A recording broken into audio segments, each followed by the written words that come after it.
Antes de começar o vídeo, eu quero pedir a você que acompanha o Blog da Cidadania que se inscreva no nosso canal, curta e compartilhe os nossos vídeos, acione o sininho das notificações, que assim você nos ajuda a fazer o nosso trabalho.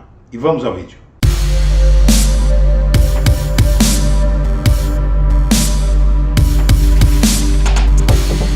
E após a entrevista de Dallagnol ao Roda Viva, a pergunta que não quer calar é a seguinte: a lei é ou não é para todos?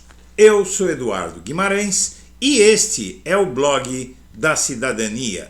E vamos analisar hoje a entrevista de Deltan Dallagnol ao Roda Viva, porque nessa entrevista ele fez uma afirmação ou algumas afirmações que dão razão ao presidente Lula quando ele questionava o sistema de justiça brasileiro pela sua condenação.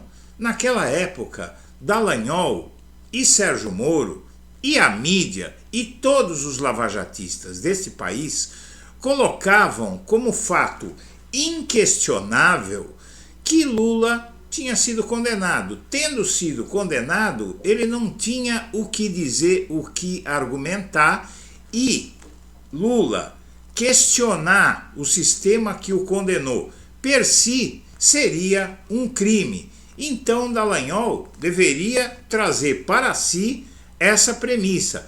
Assim, agindo da forma como ele está agindo, ele demonstra que, para ele, a lei não é para todos, ou é para todos, menos para ele.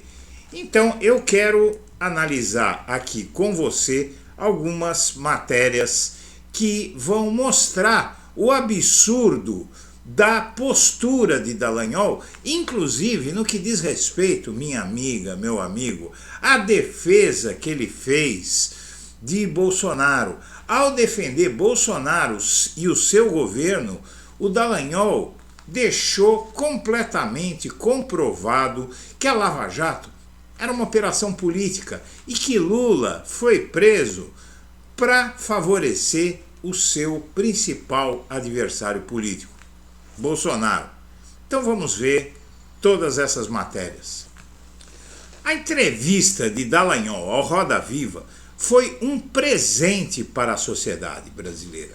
Ele mostrou quão foi acertada a decisão do TSE de cassar seu mandato por ter se exonerado do cargo de Procurador da República em 3 de novembro de 2021, com o propósito de frustrar a incidência da inelegibilidade do artigo 1º 1q da Lei Complementar 6490.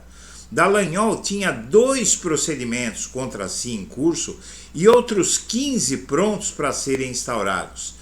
Não havia dúvida da instauração de todos eles. E como se não fosse suficiente, ele mente quando dizia que à época da sua renúncia não havia procedimento nenhum contra si. Havia sim, mas a questão nem é essa.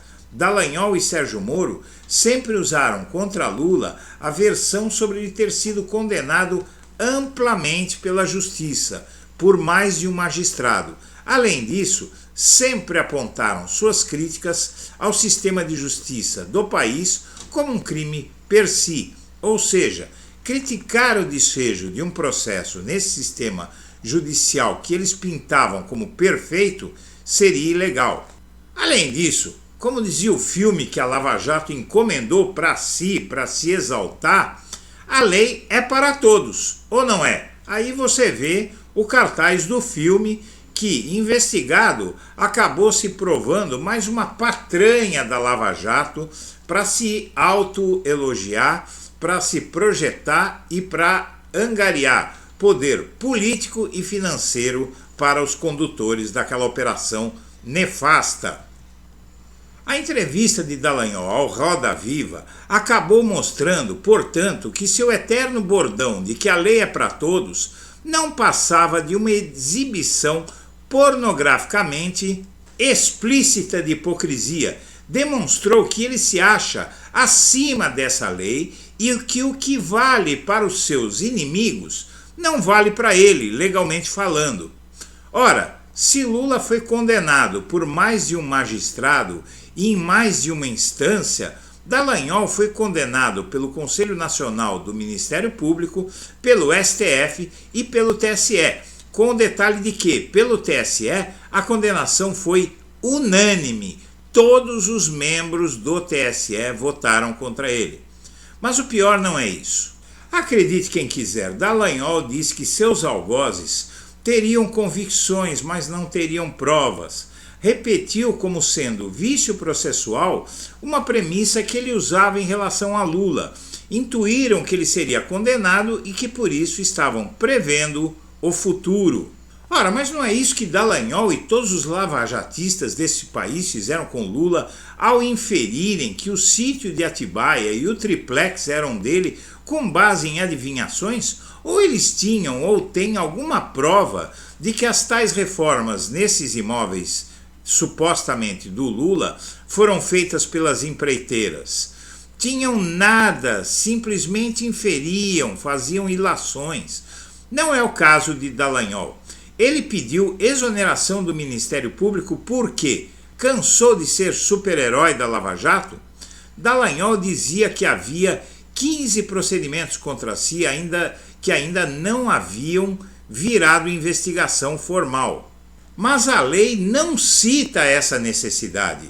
O artigo 1º, 1q da Lei Complementar 6490 estabelece que são inelegíveis para qualquer cargo eletivo pelo período de 8 anos os membros do Ministério Público e do Poder Judiciário que alternativamente tenham sido compulsoriamente aposentados por decisão sancionatória, tenham perdido o cargo por sentença ou ainda tenham pedido exoneração ou aposentadoria voluntária na pendência de processo administrativo disciplinar. Em resumo, se Dallagnol e Moro se insurgem contra os processos legais que, contra Lula, eles diziam que não podiam ser contestados, o mínimo exigível seria que aceitassem para eles as decisões do mesmo sistema de justiça que se está inapelavelmente certo quando condena Lula, está igualmente certo